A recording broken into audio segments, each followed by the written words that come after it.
করে যাব।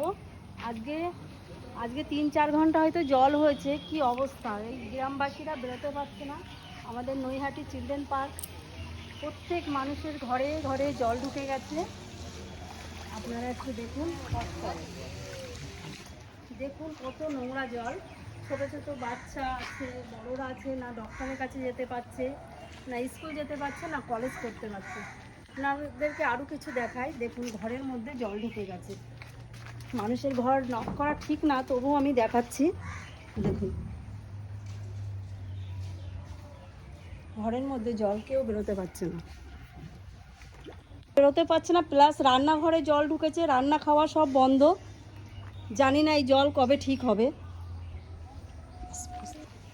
দেখুন আপনারা, প্রত্যেক ঘরে কেউ বেরোতে পারছে না, সব ঘরের দরজা আটকে রেখেছে। প্লাস এটা আছে নৈহাটি চিলড্রেন পার্ক, 27 নম্বর ওয়ার্ড।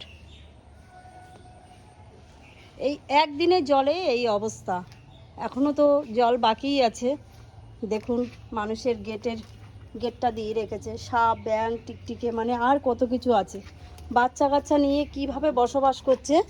এত বছর সরকার, মানে কি বলবো, আর সরকারের কিছু বলার নেই। দেখুন আপনারা,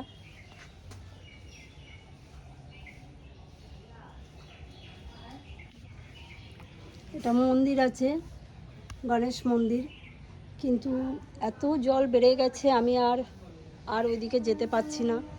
দেখে তো মনে হচ্ছে এটা গঙ্গা, কিন্তু এটা কিন্তু রাস্তা। দেখুন।